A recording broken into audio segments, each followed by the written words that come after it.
Good morning friends. आपने target को अगर लिख रहे हैं, आप अगर गोल सेट कर रहे हैं, अपने लिए कुछ काम कर रहे हैं, तो उसको एकदम बड़ा सा टारगेट सेट करें। एकदम बड़ा से बड़ा टारगेट सेट करने की कोशिश करें। क्यों बोला जाता है कि बड़ी सोच का बड़ा जादू? क्योंकि अगर आसमान की उड़ान के बारे में सोचेंगे आप, तो आसमान से गिरेंगे तो अधर में अटकेंगे। अगर अधर की आप सोचेंगे तो आप जाके गड्ढे में गिरेंगे। अगर छोटा गोल बनाएंगे तो आपको क्या हासिल होगा? आपको सोचने में क्या जा रहा है? बड़ा से बड़ा सोचिए और अपने लिए एक बहुत बड़ा सा टारगेट सेट कीजिए।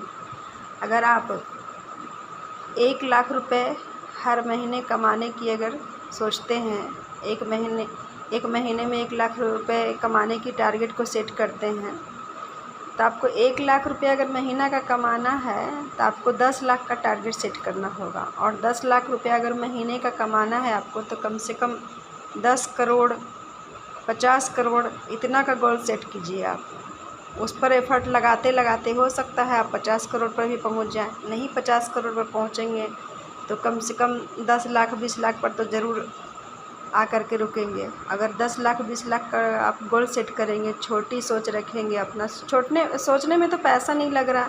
छोटी सोच अगर रखेंगे, छोटा गोल सेट करेंगे, तो छोटा से छोटा होते होते कितना छोटा वो हो जाएगा। बड़ा गोल अपना रखेंगे, बड़ा टारगेट सेट करेंगे, तो करते करते अगर 100% वो नहीं होगा, अगर आप मानते हैं कि 10 करोड़ का अगर गोल सेट किए हैं महीने का इनकम करने का, अगर 10 करोड़ नहीं होगा तो 10,00,000 पर तो ज़रूर ही आप आकर के रुकेंगे।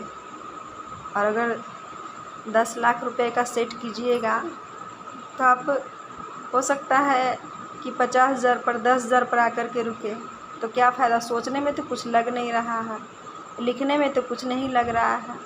और गोल हमेशा लिखा हुआ ही होना चाहिए, क्योंकि जब हम लोग स्कूल में पढ़ते हैं तो मैट्रिक का सर्टिफिकेट हो या इंटर का हो या फिर ग्रेजुएशन का हो, जो भी हो, वो सर्टिफिकेट मौखिक नहीं होता है, वो लिखा हुआ होता है।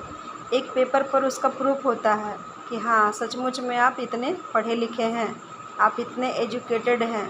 आप किसी को नौकरी अगर लेने जाएंगे आप किसी से, तो आपको अगर वो उनको आपका क्वालिफ़िकेशन देखना होगा, तो वो पेपर पर ही देख करके आपके बारे में अंदाज़ा लगा पाएंगे और उसको विश्वास करेंगे कि सचमुच में आप ग्रेजुएशन किए हुए हैं, आप इंटर पास हैं या मैट्रिक पास हैं, जो भी। तो उसी तरह आपका गोल अगर लिखा हुआ रहेगा, एक तो ब्रह्मांड में आपका सीरियस मैसेज जाएगा कि ये सीरियस कुछ बात है, इसको ये चीज़ चाहिए ही चाहिए, और वो आपका सर्टिफिकेट की तरह हो जाएगा। आप एक तरह से समझिए उसको, एक प्रमाण की तरह आप लिखे हैं, तो वो प्रमाण है ईश्वर के लिए। आप ईश्वर भी उस चीज़ के लिए सोचेंगे कि ये लिखा हुआ है तो कहीं ना कहीं इसको ये चीज़ चाहिए। सीरियस में से जब जाता है ब्रह्मांड में, वो चीज़ ज़रूर से ज़रूर पूरा होता है। तो गोल हमेशा लिखित होना चाहिए।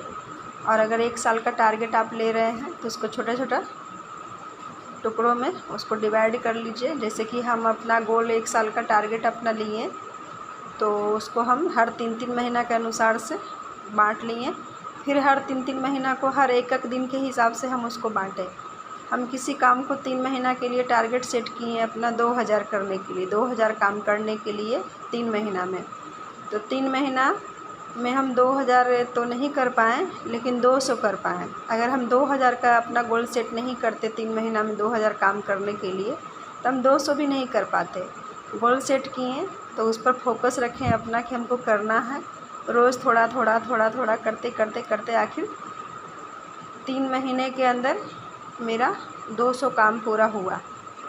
हम एक एक करके एक एक अपना सारा काम को अपना गोल की तरह लिखें और रोज़ करते गए। जितना हुआ हमसे धीरे धीरे धीरे धीरे करते गए, उतना हुआ। बाकी जो बचा है फिर उसको हर 3-3 महीने के ये में भाग में बांट करके उसको फिर करना शुरू करेंगे और फिर करते जाएंगे 3 महीना में 3-3 महीना में इस तरह अपना गोल को बांट के अपना करते जाएंगे थोड़े थोड़े किस्तों में, तो वो ज़रूर पूरा हो जाएगा। और इसी तरह आपको जितना जो भी आप चाहते हैं अपनी ज़िंदगी में पाने के लिए, उसको एकदम गोल को सेट कर रहे हैं तो उसको बड़ा से बड़ा एकदम टारगेट लीजिए। इसलिए कि अगर आप आसमान की सोचेंगे तो छत पर तो आकर के ज़रूर गिरेंगे, छत की ही सोचेंगे तो जाके ज़मीन का गड्ढे में गिरेंगे। इसलिए बड़ा सोच रखिए और हमेशा बड़ा टारगेट लिखिए, अपना बड़ा टारगेट सेट कीजिए। दूसरे के बारे में मत सोचिए कि कौन क्या बोलेगा, कौन क्या सोचेगा, और अपने बारे में सोचिए। और संतुष्टि का मतलब ये नहीं है कि हम आगे ना बढ़ें। संतुष्टि का मतलब भगवान ये बोलते हैं कि शिकायत मत करते रहो, जो भी मिला है उसके लिए शुक्रिया अदा करते रहो और आगे बढ़ते रहो, क्योंकि प्रकृति का भी नियम है आगे बढ़ना। आप जहाँ हैं वहीं तक का सोच रख के रुक मत जाइए, स्थिर मत होइए, क्योंकि प्रकृति भी अगर एक दिन का बच्चा रहता है तो उसको एक एक दिन का बढ़ाते बढ़ाते उसको जितना उम्र तक ज़िंदा रहता है उतना उम्र तक पहुंचा ही देते हैं। एक दिन का बच्चा 5 साल का, 10 साल का, 20 साल का, 50 साल का, 60 साल का, 70 साल का, 80 साल का हो जाता है। उसी तरह ईश्वर हम लोगों को ही बोलते हैं कि अपनी ज़िंदगी में आगे बढ़ते रहने के लिए। संतुष्टि का मतलब ये नहीं होता है कि आप समझौता करके जिएं। बस संतुष्टि का एक ही मतलब होता है कि आप शिकायतें ना करें, ईश्वर को हमेशा कोसते ना रहें कि ये सब देखने के लिए हम ही थे, ये सब भोगने के लिए हम ही थे। जब खुशियाँ आती हैं तो आप कभी ईश्वर को नहीं बोलते हैं कि ये खुशी देने के लिए हम ही थे। जब दुख आता है तो हम लोग बोलते हैं कि ये दुख भोगने के लिए हम ही थे, सारा प्रॉब्लम हम ही को देते हैं। हमेशा इस तरह की बातें नहीं बोलने के लिए, इसी के लिए बोलते हैं कि संतुष्ट रहने के लिए, ताकि आप कंप्लेन ना करते रहें। जो चीज़ है उसके लिए धन्यवाद करें और बड़ा से बड़ा सोचें। बड़ी सोच का बड़ा जादू होता है। जितना बड़ा टारगेट सेट करेंगे 100% ना सही 10% ज़रूर अचीव हो जाएगा। आप इस चीज़ को विश्वास में रखते हुए अपना गोल को सेट करें। Thank you, thank you, thank you.